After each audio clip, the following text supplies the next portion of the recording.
Hello, hello, my friends in Sasquatch Land.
You know it, Lair.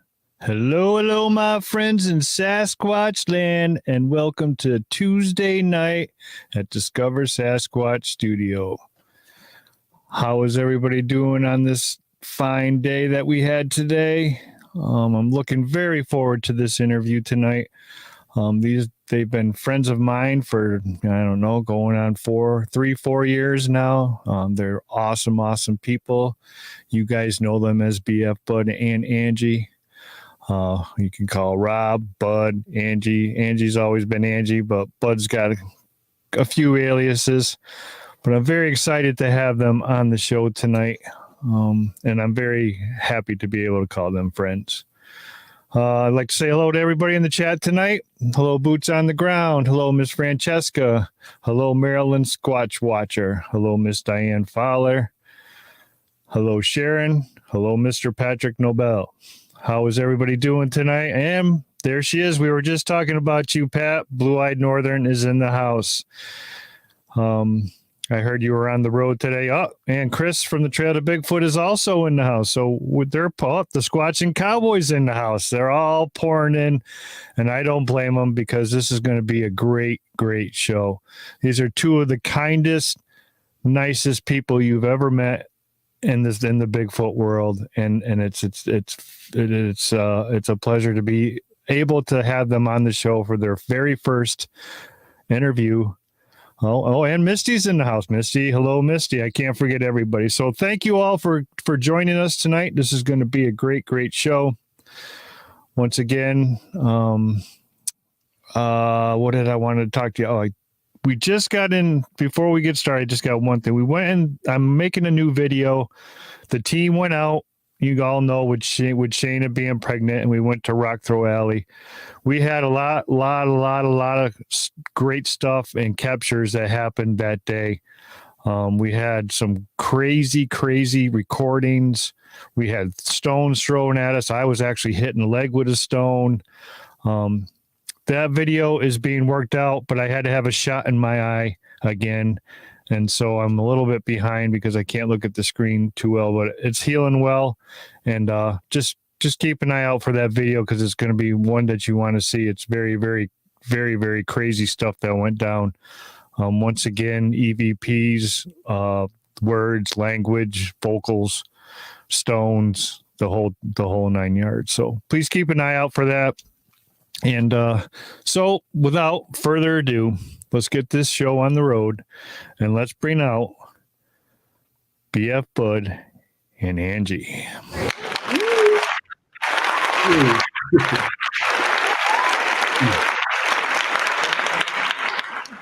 Hey, Chris. Hello. How are you guys doing? Good. Doing good. Not bad. Doing well.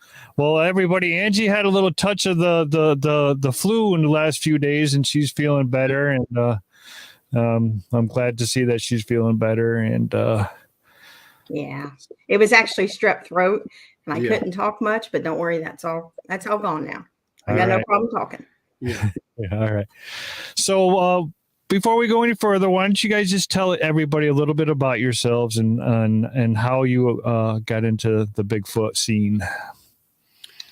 Well, you want to, or you want me to? Well, I got into this basically through my grandparents. I had to go live with them when I was younger, about 8 years old, and they told me all kinds of stuff and showed me all kinds of stuff, and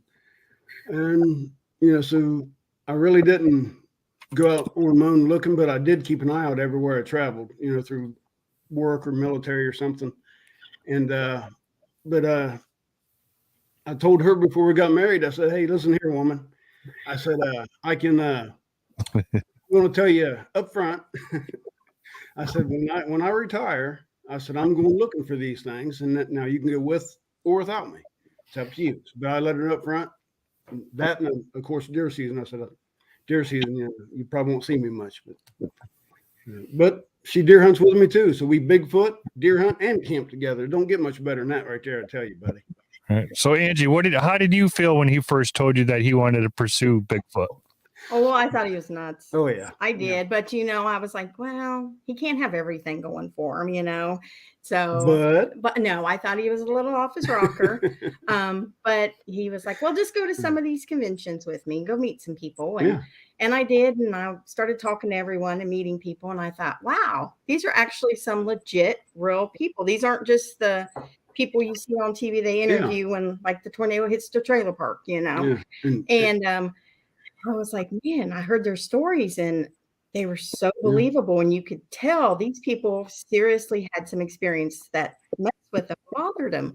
And I thought, okay, I'm a little open to it now. And then he started taking me in the woods and I started having some of my own experiences. And I thought, okay, there's definitely something out there. So now she just thinks I'm half nuts. Well, yeah, but it's not because of Bigfoot. So, but no, and we have had so much fun. And the people we've met have been great. The people we've met's been great. With just about half the people in the chat room, if not more, we've met personally, and we look forward to meeting more. Absolutely, we love getting away and meeting everybody. Right. Yeah, you guys got the traveling bone, that's for sure. And you like to go. We love the traveling. Yeah, since I retired, we usually go somewhere every weekend. So. Now, Angie, did you get a chance to meet Bud's grandmother by any chance, or grandpa? Did not. She had unfortunately passed away before we met. Right. No, I wish I had, because she sounded like a wonderful woman. Right. Now that's quite the story, and I got to hear a lot about, because if you guys didn't know that, Bud and I went to Snell Grove Lake, about a month ago together, and I got to hear a lot more about his grandmother. And but before we go any further, why don't you just share a little bit about what your grandmother used to talk about the hairy men in the woods? Why don't you tell everybody? Well, like I said, I went to live with them when I was about 8. That's when Grandpa got me into hunting, how to handle a weapon properly. So by the age of 9, I was out squirrel hunting, out and out. I'd go back down the holler, just take off by myself. Sometimes, I'd get off the school bus at Friday, and I'd have my backpack waiting, and Grandma, she'd have an apple and a bologna sandwich, and just stuff for me to take. So I'd take my backpack, my little rifle, and a little tarp, and I'd come back sometimes Friday night, sometimes not till Saturday, sometimes not till Sunday, and I just roll up in the tarp to sleep overnight, and I just lived in the woods, and so I remember. It was, I don't know, I was probably 12 or 13. I heard Grandma and Grandpa arguing one night, saying, "I can't believe you're letting that boy go back here all by himself, with them things back here." And Grandpa was like, "Oh, shut up, Sonia. I got to handle it. I got to take care of." So, and I always wondered, what the heck are they talking about, So I was sitting there it must have been 79, 80. I was real interested in Search Of. I used to watch that religiously whenever I could, and we don't have 3 channels, but I remember one night it turned out to be the Patterson Gimlin film. You know how they'll get ready to go to commercial, and they always show what's coming up the next segment.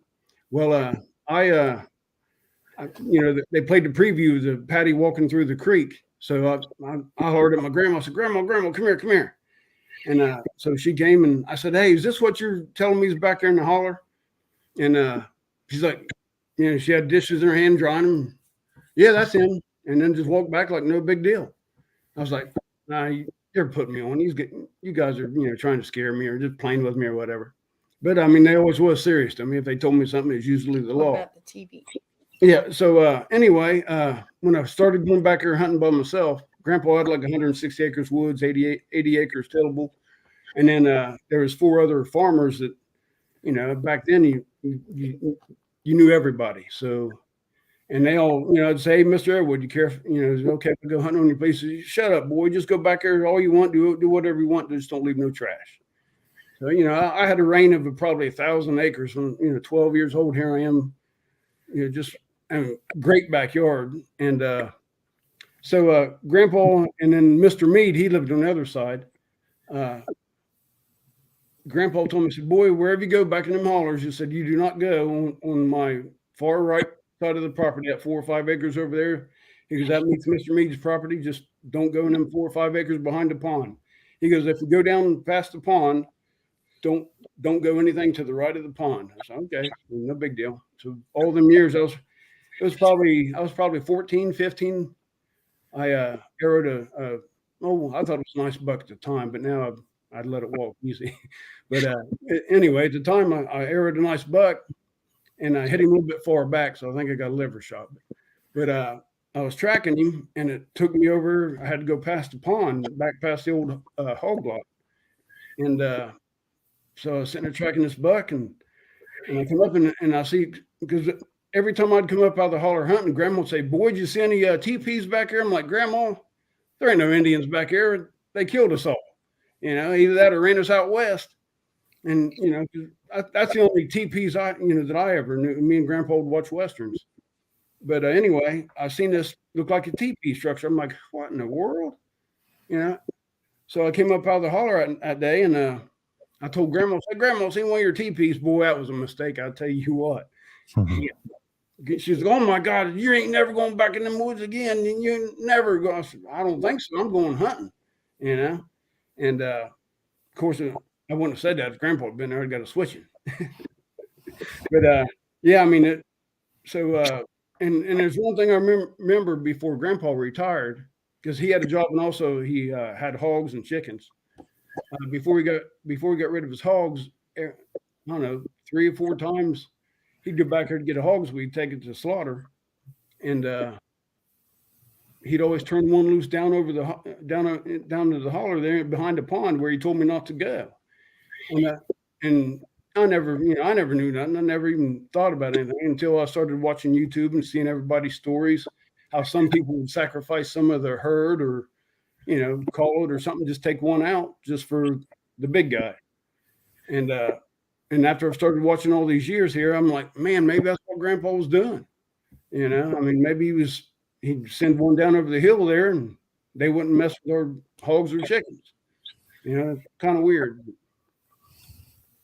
But I mean, I grew up. So after all that, Grandma sat me down, talked to me and said, hey, we came from down in Kentucky, West Virginia, down around Pikeville. Said it was just everybody knew that they was there. Everybody, just a natural thing.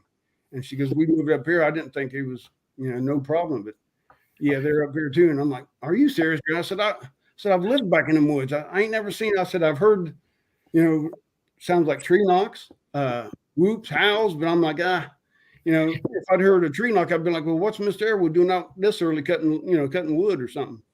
I'm like, it don't make sense, because he was kind of an older gentleman, and he'd usually always call me to help him do some chores on his farm. So, but I mean, I look back now, I'm like, man, I heard all this sounds and stuff that I never knew was related to so-called Bigfoot, and after listening to everybody's stories on here, everything's clicking, it's just coming back to me. Sounds like there was major respect in that house for the Sasquatch that obviously was living in the. Yeah, I should have said Grandma was 100% Indian, Grandpa was half, and I always called her a witch. She said, I prefer shaman or just witch, doctor or whatever. I always called her a witch because we'd go out to the backfields or the tree lines and pick berries, weeds, yellow root, bloodroot, ginseng, berries, bark, and then we'd carried it all in her kitchen, and that whole night she'd be in there, just mixing potions and putting them in cabinets. So I always called her a witch, but I mean, we had people from all over the county come and, if they'd have something wrong with them, they'd come see grandma and she'd fix them right up some kind of potion. That's why I called her a witch. But I mean, there's many times that I played sick just to get some of her stuff, but it was pretty good. That's now pretty you just get some NyQuil from me. Yeah, now just get some NyQuil from the boss here. Yeah. Angie, how were you a hunter your whole life? No, my dad's ex-military. I was raised an Army brat. So we were always at Army bases. There was no hunting. So he introduced me to a whole new world. He introduced me to hunting, outdoors. He introduced me to Bigfoot, of course. And man, I love it all. I can't get enough of it. Now I can't get rid of her. Listen to him. We get off here later. He's gonna be like, honey, I was just kidding, right? That's right. I won't get in trouble. So have you ever heard anything while you're out hunting that makes you question what it would have been? I haven't personally. Not while we're hunting. No, because I mean, where we hunt, we're not really that far out from everything. Yeah. And there's an outdoor drama here called Tecumseh. Yeah. It's well known, but they do live reenactment. So that's not too far from where we hunt. Yeah. So we'll hear people screaming and echoes and stuff from that, cannonballs and all that. So you really can't tell what's what. Yeah, it's an outdoor amphitheater that reenacts. But the deer are so used to it, they don't even flinch with the noise. All right. So when you guys first started your journey, you guys started hitting up all the conferences and everything. What made you take it to the next level? I know Bud wanted to go in pursuit, but you guys did it as a team. What made you guys get into the woods and start looking for these guys? What was, I know obviously to see one, to experience the Sasquatch, but what was the driving force that got you guys camping and going out and looking and investigating, and what was the driving force? Well, like Bud says, when we go deer hunting, you can't shoot one from the couch. Same thing. If you want to experience it and you want to see or have evidence, you got to get out there and find it. You're not going to find anything sitting on your couch. So and we just love the outdoors. Yeah. It's just so relaxing and all the stress melts away. And I mean, once you get out there, it's a whole new world. And then you don't want to come back to the reality. Yeah. And my drive was, I knew about them from an early age, and I was always, in the back of my head, I was like, well, maybe they was putting me on, but there's just too much stuff that they told me over the years that so now I'm, once I graduated, I joined the military, and the whole, everywhere I've ever went, I've always kept an eye out for signs and that and I told her and the guys that work 20 years, you find Bigfoot yet? I'm like, I ain't been looking yet. I'm waiting till I retire. So now that I'm retired, we're going.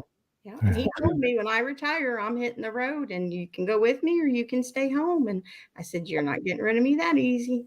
So, and then I snapped. Yep. That's awesome. That's awesome. And we have so much fun. I mean, I literally can say I am married to my best friend and we have, and we just, it's an adventure. Just checking. Yeah. Where did you all first start looking? Where was your first place? Our very first place? Well, probably Great Seal, wasn't it? Yeah, Great Seal. It's a close state park here, but it's so, I mean, it's rural, but there's still so many houses around and people. That's like we've been to Hocking Hills, Tar Hollow, Wayne National. There's just Scioto Trails. Ohio has so many Bigfoot groups. I mean, we just hate to go out somewhere not knowing if it's another Bigfoot group or a couple hollers over, and you don't know. Then we ventured and we went to North Carolina. Yeah, I can't say it, but what's the name of that park? Uwharrie. Beautiful. Yeah, beautiful park. It's where Bigfoot was on Finding Bigfoot, grabbing that Zagnut bar. Matter of fact, we camped with Mark Kinchell at that and CD Squatcher. Yeah, and we camped with them that weekend.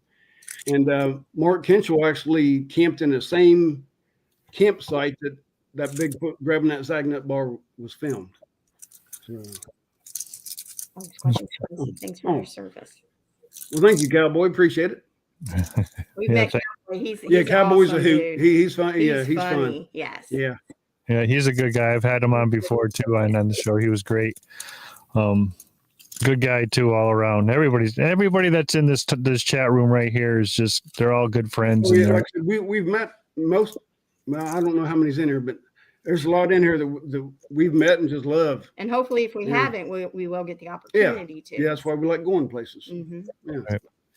So if everybody's that's been following you and you've been talking to all these people, everybody knows that you ended up at a place that you call Gary's Place. Yeah. It's a location in West Virginia. Mm-hmm. And how did you get introduced to Gary's Place?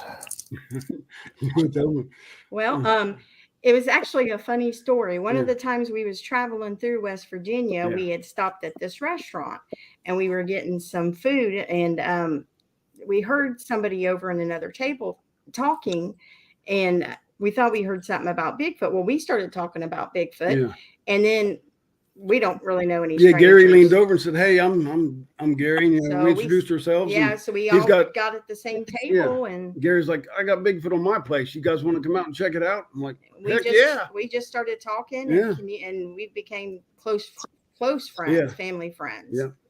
So I mean, and he invited us out, gave us free reign of everything, let us use his side by side. I mean, what else could you ask for? Yeah, I mean, most of our evidence we found has been at Gary's place.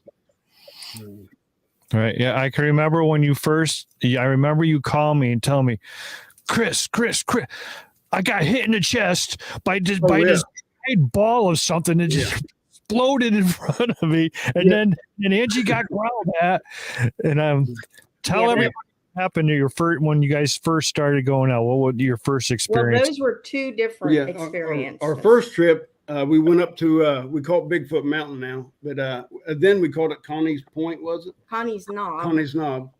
And I didn't want to scare her because I just gotten her into going out camping in woods at dark and all this. So I didn't want to I didn't want to frighten her too bad. And so we went to the top of the hill. So that's the only place you can get cell phone reception. So, checking with kids or whatnot. And so we're up there and I get off the side by side and I walk over to a tree and she's just sitting on the side by side getting on her phone checking. That wasn't the first time. This is the first time where I got hit by the acorn. Oh, okay. I got hit by an acorn and I seen it fall down and I'm like, what in the world? That was the very first time, remember? And that's when I got growled at, was the end of that trip. Yeah, the end of that trip. Because remember, we got that I've only got this feeling a couple times in my life. The dread and real uneasy. Crap's about to kick off. Yeah, I've had that a few times in my life. Usually we go out in the woods to relax. But I didn't let her know that. I was getting this dreaded feeling. Yeah, like we were being watched the whole time and it wasn't relaxing and we were both tense. Yeah. And we finally decided to go ahead and pack up and head home. So the next time we went right back up, same spot for the same reason, to check in because it's the only place you can get cell reception.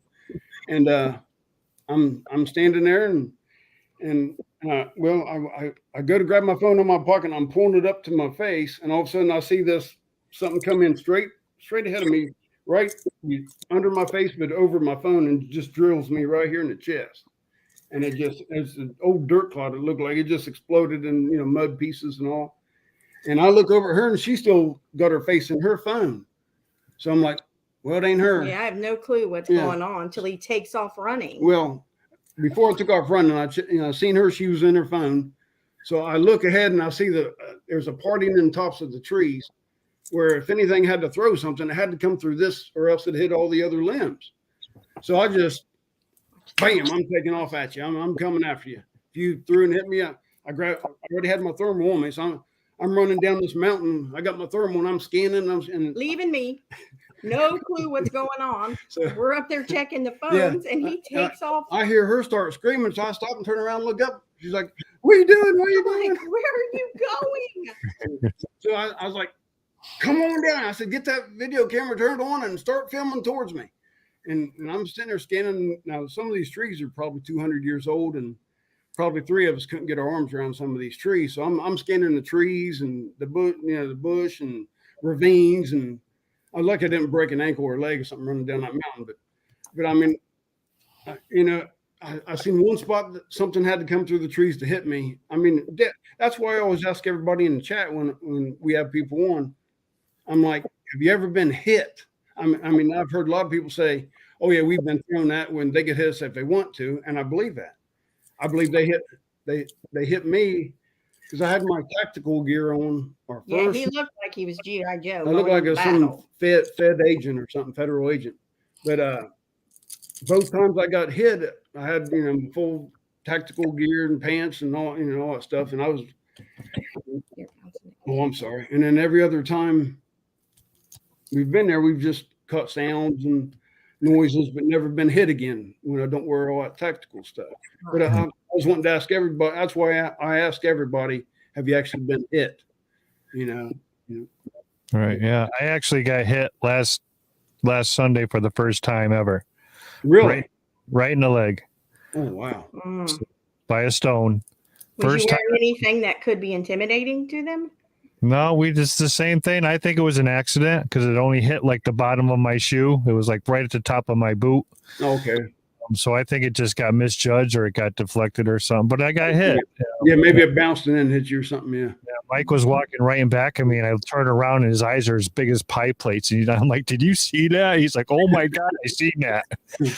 So, but they hit square in the chest. So I will leave if you want me to. I can leave your email address. So if anybody has ever been hit by these guys by anything similar or anything, they could get a hold of you. And yeah, that'd be fine. Yeah, I no problem.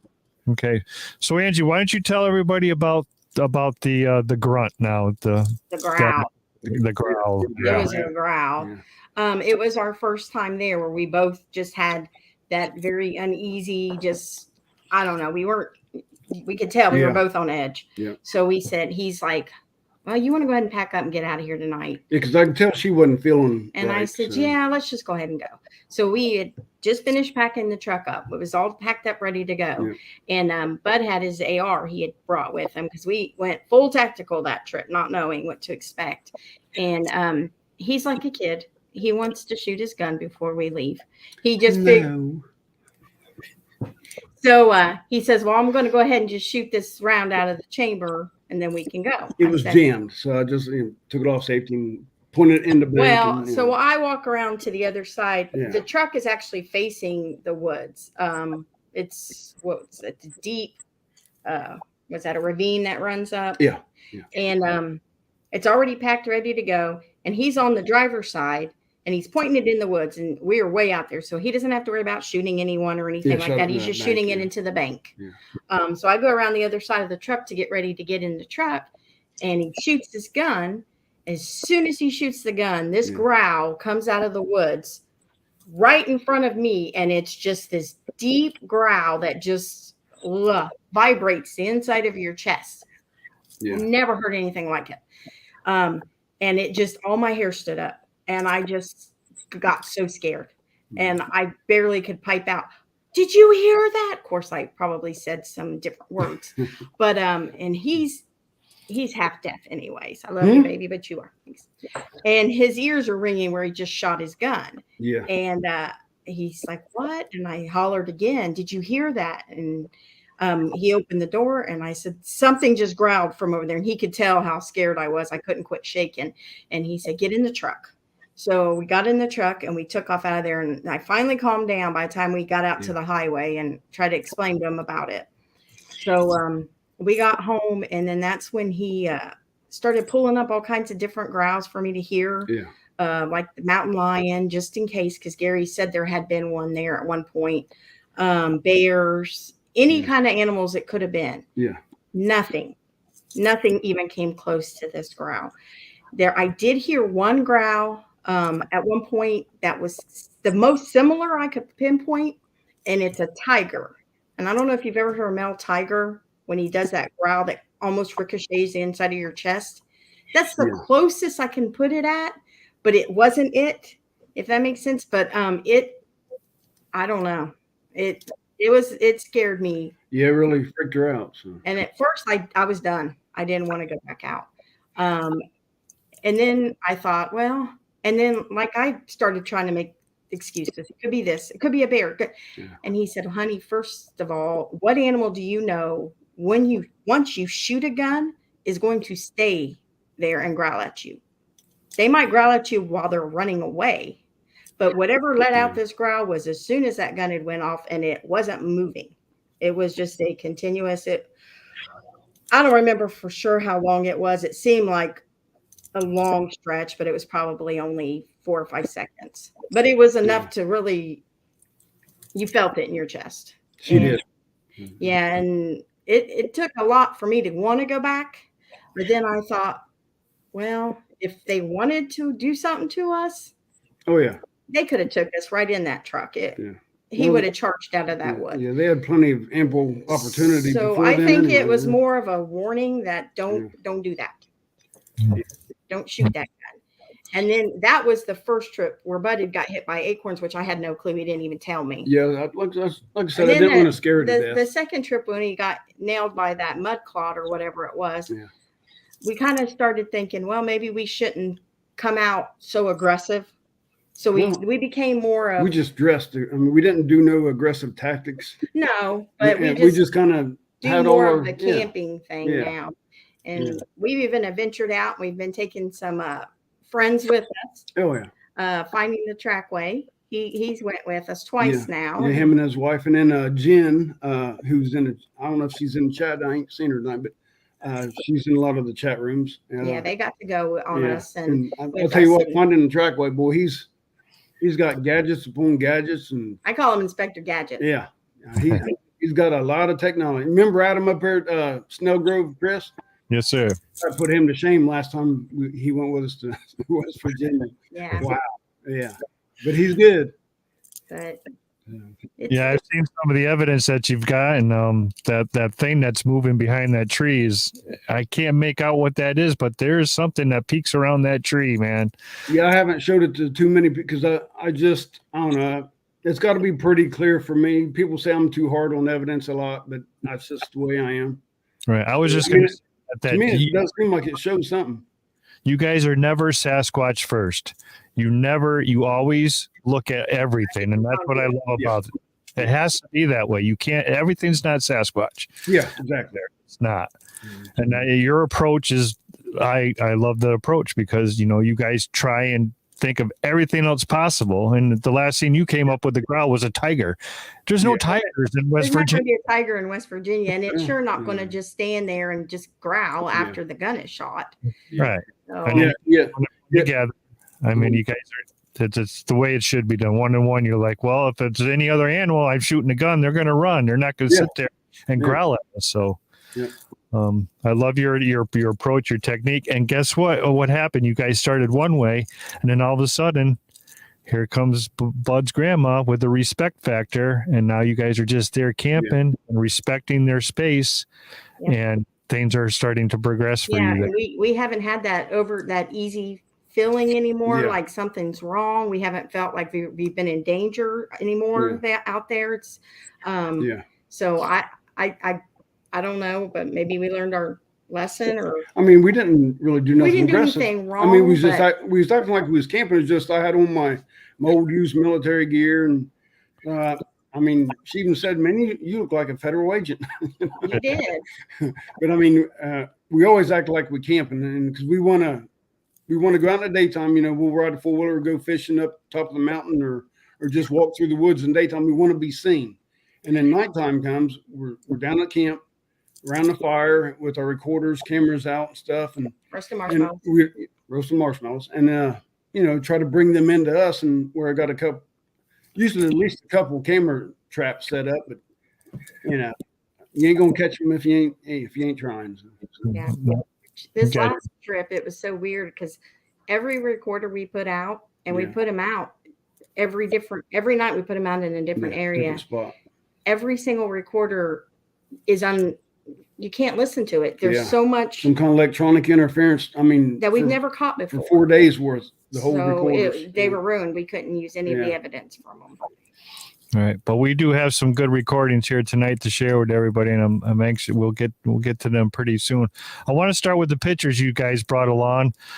These are some great footprint pictures, and I want you guys to give a little background, and then what I didn't know about one of them is going to be incredible for everybody to see. So let's start with the first one here, and we'll put it there. Now this is pretty good footprint. So you guys want to give the background story on this? Yeah, Gary was wanting to put in some sweet corn. That's been 2 years ago, I believe. It was 2 years ago, baby. Yeah, it's 2 years ago. I'm pretty sure. But anyway, helped him disc until a field up. It was about 35 yards wide by maybe 100 yards long. It was right behind his house, and just for a patch of sweet corn. Well, he calls me 3 or 4 days later, all excited, and says, "Hey, Bud, check out these pictures." Sent me pictures on. Man, I was jumping for joy. I called her, Angie, at work. Said, "Hey, I'm going down to West Virginia. I'll be back in a little bit." She goes, "What?" Which is a 2.5 hour, 3 hour drive. 2.5, 3 hour drive. But I was going to go down there and cast them. And she's like, "Well, you better call Gary back first." And so I called Gary back. He said, "Well, it's thunderstorming here now." I said, "Well, how long ago, how long's it been since you was out the farm?" And he goes, "Well, last time we was out there was when you was out here helping me with this field." And I was like, "Well, heck, that's been 4 days ago, I think I said." And I said, "You just know?" And he said, "Yeah, he's just seen them." I said, "Well, take pictures of them for me and go ahead and cast them." He's like, "Cast? What do you mean cast?" I'm like, "Oh, no." I didn't get them casted, but I got some good pictures. Yeah, no, these are some great pictures. And this next one is going to blow people's mind because I didn't catch it at first until you told me afterwards, and they're going to be able to catch it for sure. So here's this footprint. Now, this is in the same field and the same thing, but watch this. You see that little red circle? No, I'm going to jump right back to the original. Red circle, original. Tell them what's in the middle of that print. Well, so when we first seen that print, we didn't notice, and I was showing one of my buddies, and he sent it back to me with that circle on there. He goes, "Hey, it looks like there's a baby print in there," which, it's everybody's opinion. Some little toes in there. Yeah, it's like everybody's opinion. So, but I mean, it does seem like there's a little extra foot. Now, I don't know if that could have been like a coon drag maybe, or something, a possum maybe that over a couple of days could have, rounded off and rounded out and all filled in. But I mean, tracks do that, once they set for longer, they'll round off and fill in and stuff like that. But it's just kind of neat. There's trackway in Jen now. We were just talking about you guys going out to Gary's. Okay. So you said it could be a raccoon, it could be a possum. All right. So where's the other raccoon prints? Where's the other possum print? Yeah, I know. I'm just trying to be. No, I'm just asking. And were these was the trackway like the supermodel walk, one in front of the other? That's what I call it. Everybody's got their own names for it. Well, that's the bad thing. He didn't send me one picture of the whole field going, because it went across the field. He sent me individual prints instead of the whole trackway. Right. So I can't really say if he was straight across or not. But I think that's pretty wild. Okay, and then you got a picture of. Here we go. Here's a structure that you guys found. You want to tell everybody about that? It was just, we were walking down the bulldoze path, and actually we found some tracks on there too. But I just looked over and I seen it. I just thought it was a really kind of strange structure, the way the trees were. So we walked over to it, and it looked like they were kind of bent over, and there was vines down around them. And then it looked like there could have been, which could be deer or something sleeping underneath that. But I thought it was kind of cool. It was like a little camping area or whatever, a little tent. So, I mean, I just thought it was a different kind of structure than I normally see. All right. Tell everybody how it was manipulated. What was the strong points of it not forming it growing that way or falling that way? Well, on the left side of the pictures is where the base is, where the base and the roots. It's been over that tree that's underneath it, and it's jammed into the ground. There's a mud bank where it's jammed into the mud bank, and then there's actual other roots that looks like it's tied off, keeping the tip to the right side of the picture, keeping the tip of that tree into the ground. It was pretty neat. Angie spotted it. I was like, "Yeah, let's go check it out." So how far away off the trail is this located? 20 yards, maybe. Well, it's Gary got a bulldozer out there, and he's just, men in their toys. But he was just going through the woods, making paths, having some fun. And that was from he made those trails a couple years ago. A couple years ago. Nobody uses them for nothing. Yeah. So there's zero chance of that falling from a tree and landing like that and weaving itself and sticking itself. Oh, yeah. Yeah. No, it's a great picture. It's a great picture. All right, so we have we got some sound clips here also from the property, and they're classic Sasquatch howls, man. You got classic Sasquatch howls, incredible. Well, we didn't say that, but I mean, we don't know what it is. So, I mean, we like to think they are. Right. Yeah. Well, I'm saying, in my opinion, well, good. I appreciate that, Chris. Okay. It just confirms what we think. I appreciate it. That's what I think. It's just my opinion, which really doesn't mean much. But so the first one we're going to play is the one where it starts the coyotes. Now everybody you have to listen to. I'll play it a couple times. Right at the beginning, you'll hear the Sasquatch howl, and then the coyotes will start it. So whereabouts on Gary's property did you capture this recording? Over by Connie's Knob, wasn't it? That's what I was thinking. Bigfoot Mountain, where he got hit by the club of mud. Yeah, 2 or 3 of these that I sent you is actually same spot. So that's a core area for them at the top. That's what we think. Yeah. And it's funny how you get frequency signal up there, and that's where they're always at too. Yeah, we catch some weird stuff up there. Yeah. All right, so we're gonna play this for everybody. You got to listen. I haven't dubbed anything. We haven't turned anything up. We haven't done anything to these recordings. So it's right at the beginning, and I will play it a couple times. Here we go.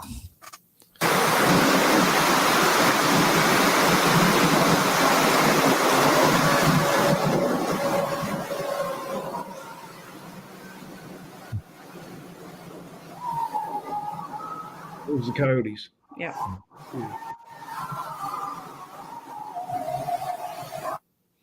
So right at the beginning, I mean, I've heard it before. I've heard recordings, the same recording. So let's play it one more time.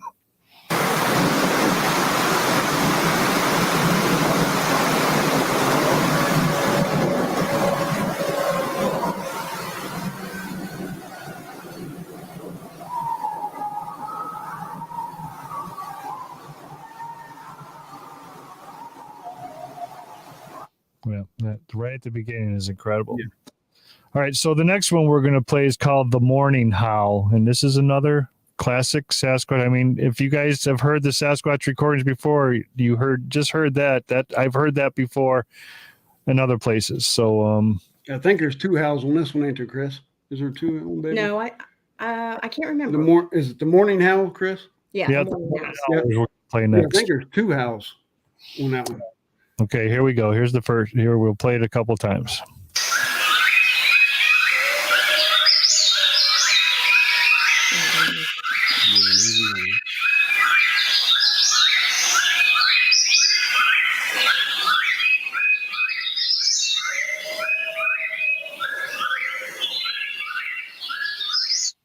All right. Yeah, there is the 2. Yeah, we'll play it again.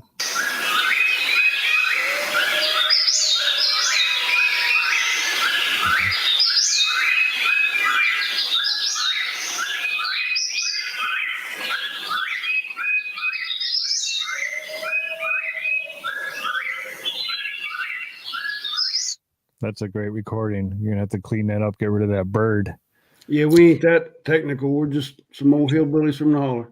No, I'm not. I'm just saying. I said we get rid of that bird, and everybody, I can hear it perfect. I mean, I've heard that before too in other recordings across America. I mean, it's. Well, that's good to know then. Yeah. Yeah. No, to me, that's what it sounds like is a Sasquatch, but of course, it's just an opinion. All right, so the next one we got coming up is called the hum growl. So you want to tell everybody what's going on with this humming sound that you guys are hearing? You want to tell them, baby? What? No. We had the recorder in the same spot again, probably just a different night. And the whole night long, I was getting, it sounded like an electric motor kicking on and kicking off, almost like a sump pump in a pond or something at a farm.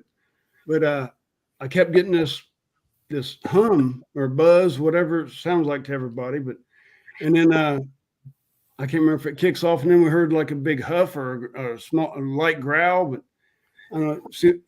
See what you people think, and let me know. So, and the same place we put this tape player or this recording and we never have gotten this hum sound again. So I don't know. Yep, haven't got it since. And that's crazy because what's up there? What does he have There's power? nothing top of that mountain. Nothing. I mean, we got to take it's probably half a mile, 3/4 mile ride up to the top of the mountain from base camp where we camp. Yeah, so there's zero power that's running a motor. Yeah, up there's there. nothing around. Yeah. There's no moonshine stills up there. There's nobody making moonshine. If there was, they moved it because we never caught it again. Just if there was, I'd like to found it. Right. Yeah, it would have been a different camping experience. Yeah, it would have been a quick drive-through moonshine still. So here we go. Let's play it. Here we go. There it is.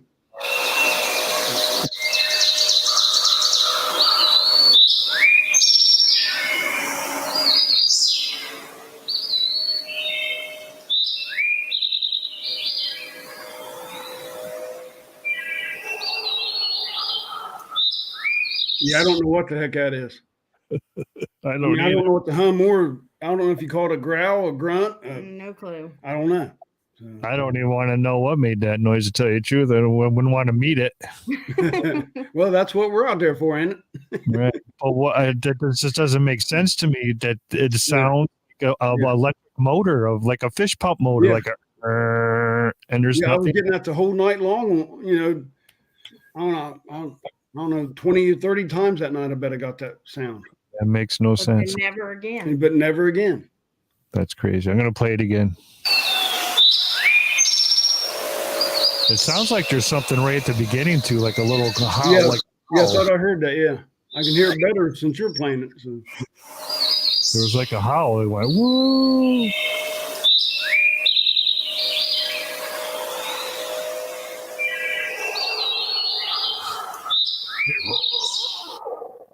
That's crazy. I don't know any idea what you'd call that. So. It's a great recording. I just want to play it one more time, everybody. I want to hear it right off the bat. I think there's a howl at the beginning. Let's listen. Yeah, notice that. Ready? Here we go.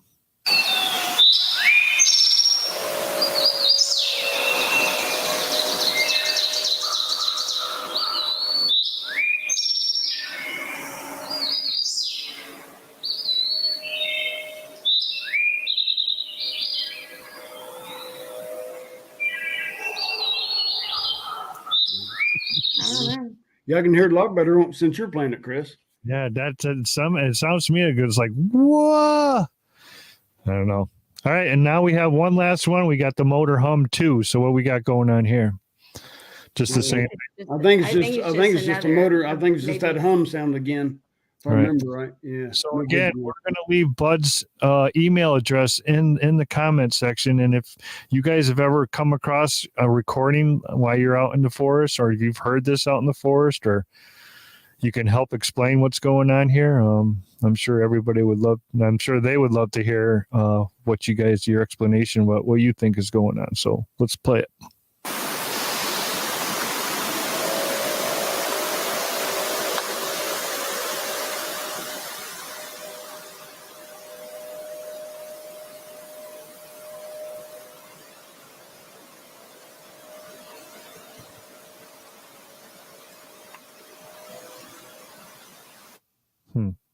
I hear a little feedback on that one. Do you hear it? It's like a high-pitched vibration. I'm going to play it Chris. One more time. Listen, you'll hear it. It's like a tuning fork vibration. Listen.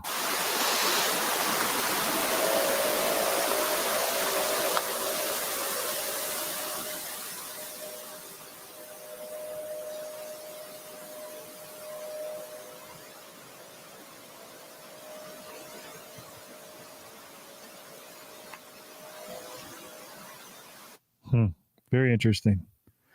I'm deaf. Never again. You put recorders out, plenty of them, more nights and nothing. Nothing similar to that. No. Never caught that hum or buzz, whatever it is again. That's pretty wild. This last time there was so much interference. When it was high pitched squeals, and it hurt our heads to even try to listen to them. Yeah. Those are awesome. Thank you for sharing those with us. those howls are awesome. I mean, those are classic Sasquatch howls, in my opinion. Yeah, people in the chat are saying yes, vibration, they can hear it. So, let's see. It resonates. Can you check it on the analyzer for the frequency range? Huh? Well, we'll have to do that afterwards, Chris. Chris says, it resonates. Can you check it on the analyzed for the frequency range? So we're gonna look into this for you, Bud. We'll get. Appreciate it. I'm glad you guys know what you're doing. And But so we're already almost I guess we're almost up in the hour already. It's already 10 of. Can you imagine? Wow, okay. Just like that. Yeah. Before we go any further, like I said, you all know that Bud and I went to Snow Grove, and Bud and I are going to be on Doug's program tomorrow night on Untold Radio, talking about our experiences at Snow Grove. But Bud had quite the experience at, you've all heard about the thunder knock and everything, but I want Bud to tell you guys all about the pine cone incident at the outhouse. This was a awesome experience. It was crazy. It was comical at the end at the thing. So I'm going to have him tell that story. Then I'm going to open up the questions for these guys. Please, all in capital letters, if you have any questions for the two of them. So I just want to hear Bud's take on the outhouse and the pine cones. Let's see. Me and you was inside the cabin, I believe, Chris, and Adam was on the back porch taking care of business, early in the morning. And then he throws open the door and tells me to come out there. And something's throwing something at the outhouse. So we're standing there, and then I can't remember if me or Adam hollered in, "Hey, come on out, Chris." And we're all standing there with coffee in our hands and on the back deck, and here's stuff keeps hitting the outhouse. Bam, bam, bam. Just how many times to do it, Chris? 10, 15 times? Yeah, a lot of times. Yeah. So we're just standing on the deck drinking coffee, and something hitting the outhouse 20 yards from us. Right. So tell them what happened above it. After like 15 minutes, then what started going on from above? What came in and started dive bombing the thing that was throwing the pine cones at us? There was a squirrel. Oh, yeah. There's a squirrel up in the tree there too. Yeah. Yeah. So we're having things coming at us like this at the outhouse. It was hitting the outhouse, going over the outhouse. And then all of a sudden, after 15 minutes, there was a squirrel up in the tree, and he had started cutting pine cones off, and it was dropping bombs on whatever was throwing the pine cones at us. Yeah. It was great. It was doing the stranger danger chirping, and it was dropping bombs. It was the funniest thing, but it was so comical where I was just sitting there drinking our coffee at first thing in the morning, watching pine cones coming and out of the forest. It was so funny. Yeah, that morning I went to get the cameras from where we set up, and I was the only one up, so I carried my GoPro with me everywhere I went. And I went out early that morning, got the cameras out of the trees, and I caught a knock, and then I walked around the cabin heading for the outhouse, and the outhouse got hit twice. So I just ignored him, acted like I didn't hear him, because I had to go back in the woods anyway to get some cameras. And how much can I say, Chris? You might not want to say too much. Yeah, I better not. Yeah, I better not say. We're not supposed to talk about too much of that. So. Well, we can talk about the outhouse. We've talked about the outhouse. You've told the story in the cameras, and the knocks. Okay. Yes. Yeah, so I got that on GoPro. Yeah. So we got some good footage. It'll be out, but we had quite the time up there, and I finally got to meet Bud. We've been trying to get together for, I don't know, 4 years. And, 3-4 years. We were supposed to go to 168 with Carrie, and it's been a while. Finally got to meet you. Yeah, it was good to meet you. Great trip. Now I just got to come and meet Angie, and then come on down. Yeah, I'm ready. I want to come to West Virginia. I hope the place doesn't sell until before that, because I just talked to Gary a couple of days ago, and he said he hadn't sold yet, which surprises the heck out of me. Yeah, come on to Alabama with us this weekend. Yeah. Good. Yeah. Why don't you tell everybody where you guys are headed this we're weekend? Excited. Well, have you seen Flat Rock in the chat? Is he? Yes. Well, we're heading down to Flat Rock's house this weekend. We're going to hopefully 4 days, Thursday, Friday, Saturday, and then leaves Thursday, Friday, Saturday, Sunday. Well, we're leaving here Thursday night. Yeah, so we'll be right. there Friday, Saturday, Sunday, and leave then Monday. Leave Monday. So, but we've met Flat Rock 2 or 3 different conferences, campouts, meet and greets. He's awesome. Flat Rock's a great guy. He's invited us down for, I don't know, a year and a half, 2 years, and we're finally gonna get down, check his place out. I got some new cameras that I want to try, and me and Chris used up here at Snow Grove. We've seen it's pretty neat little cameras, and we're meeting. Meeting Pat, Blue Eyed Northern. I've seen her in chat. Blue Eyed Northern and her husband Joe Parker. Yeah, and then a friend Jody that we've met before at a couple different conferences. Yeah, or no campouts. We met her at 2 different Sasquatch out in Tennessee. Yeah, and she's great girl. So we're excited just to get together and have a great time and hopefully experience some stuff and get to see Boo. Yeah, which is Flat Rock's dog, Kenny's dog. I love Boo. Yeah. I mean, we met all them people at the Squatch Out, the very first one they had 3 years ago, I think. Yeah. And I can't. Time kind of gets away with you, but they was great camping with them, and now we're going to meet them again. It should be a great time. Looking forward to it. Yeah, it's awesome, and it works out perfect for me and us because on Tuesday night, Flat Rock is our guest. So you guys are all leave on Monday night, and the next night we get to hear all about it from Flat Rock. Well, I hope he has some good stuff to tell you. Yeah, I can't wait. And Blue Eyed Northern, can't wait to see you guys, and I can't wait to hear more. I wish I could come. I would love to. Be great. Yeah, but I can't. So I'm out of vacation time, and I'm not retired like some of us. Not everybody's retired. No. That's why we have to come back on Monday because I got to go back to work Tuesday. Yeah, but I worked 31 years at a job that I absolutely hated every single day. He earned the right to be able to. I hated that job. God bless him. I wish I could be retired. So if you guys got any questions for the pair here before we go, all caps. Thank you guys. I'm very honored to have you as your first this wasn't bad. I was really nervous and scared because we have never done nothing like this. Right. Well, we said we wouldn't, but I don't know if we said that, didn't we? Well, I always said I'm not going on YouTube. But you guys then my family all was like, well, we want to see all your adventures you go on. So that's how we got our channel started. The easiest way to share it with them was just make a channel and put our videos on there so they could watch. Yeah, right. You know, my sisters get a kick out of it. They always tease me about stuff, and Bud's little goofy sayings like "giddy up," they love it. So let's see. The Squatching Cowboy just said, Bud and Angie get Flat Rock to show you all the kill zone. Oh, definitely, Cowboy. Yeah, definitely. For sure. Yeah. Yeah, we seen your video from a while ago. Yeah, we want to check that out too. Oh, there's Morgan, Lillian. That's my daughter's best friend, and my daughter, Lillian. I love you, Mom. I love you girls too. That's awesome. This was a great show. This was definitely a breath of fresh air. It was a great show. Thank you all. Yep. Boots on the ground. We are all friends here. You know it, Barb. Yeah. Yeah. She's one of your moderators too. I see her in there every Tuesday that you have your show. Right. So this is interesting because this is what I was thinking about that growl infrasound. You're right, Chino Productions. I think tigers use infrasound. Especially when tigers' mouths are closed and they do that low growl. So when she described the infrasound or the growl and she felt it, that was the first thing that came to my mind was that you were getting hit with infrasound. I think they use it to scare you. I think that triggers. It works. Yeah, it works. All right, we have the Sandman. Do you guys go to Bigfoot conferences at Salt Fork? We should meet up. We are close to each other. Yeah, just about it. We've been to just about everyone I've ever had. So. Well, if you don't know who the Sandman is Snow White, Bigfoot's husband.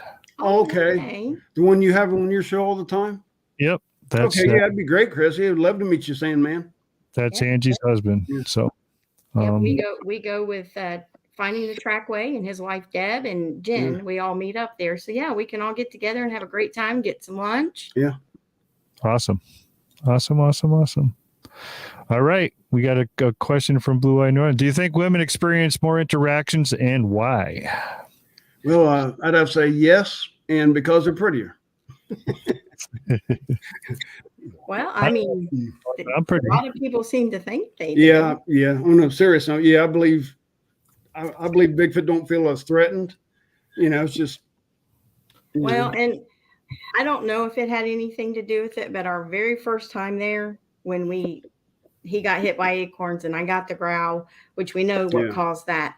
But we also had a lot of smells, a real strong, pungent smell that would follow us around while we were driving around on the side-by-side. Yeah. And on that trip, I was actually doing my monthly cycle that weekend. Maybe that makes a difference. I don't know. We've never had that experience again with the smells following you around. So who knows? I mean.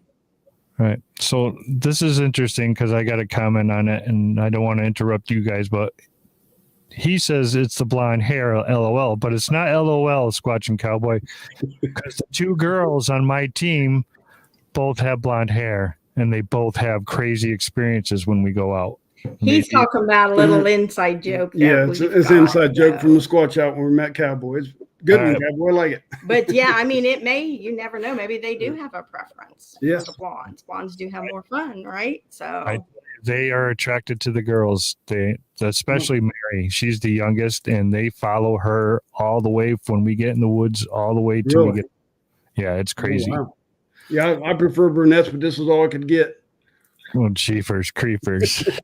Boy, he's going to be trying to kiss I'm in up trouble. later. I'm in trouble. Tune in for pay-per-view for the after show. What goes down? We have a blast. I mean, that's why we love doing this together and going play. I mean, we've had several Ohio Bigfoot groups ask us to join them. We just like to be independent and go when and where we want, however we want, with who we want. And like we said, if we're not having fun, why are we doing it? Yeah. I mean, what's the point? Yeah. Right. You got to have fun. I mean, you're only here one. Life is too short not to enjoy it. Right. Let's see. Who's this? Steve. Well, Chris. No, I don't do that. I don't do the show on KGRA anymore because they took YouTube away and they just went to another platform. So I just stopped. I didn't do it. I didn't go anywhere else.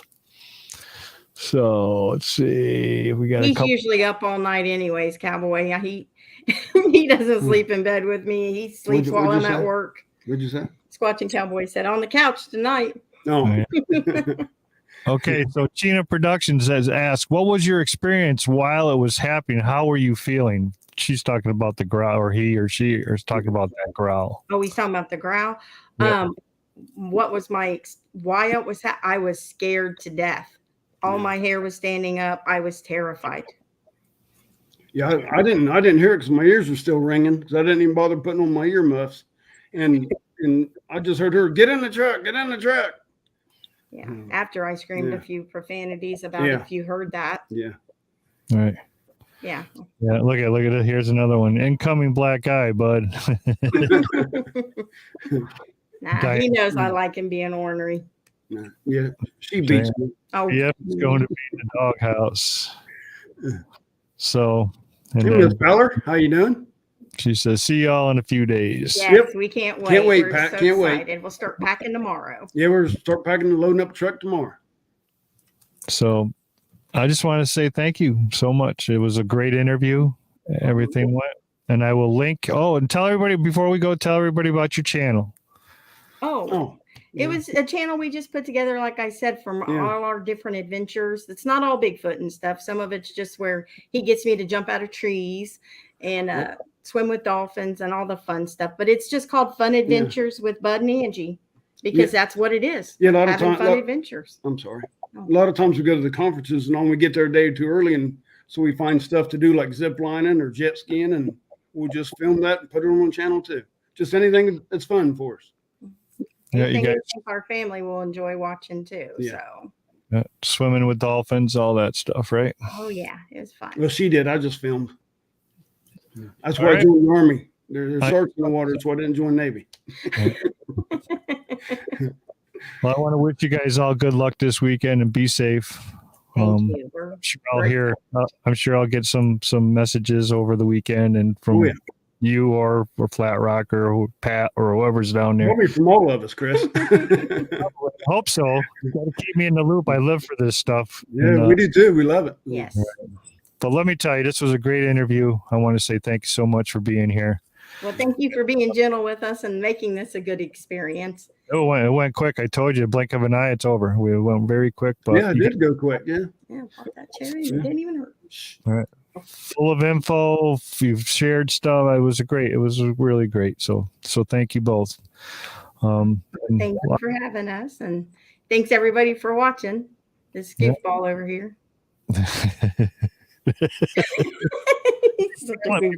Try and light your face up, Bud.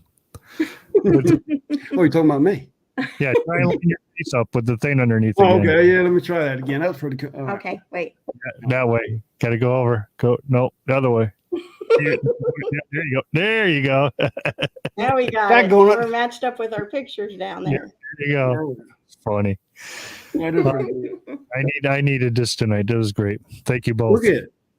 Ladies and gentlemen, BF, Bud, and Angie. Go to their channel, subscribe, all that stuff. And God bless you. All right. Bye, everybody. Have a good night. Bye-bye.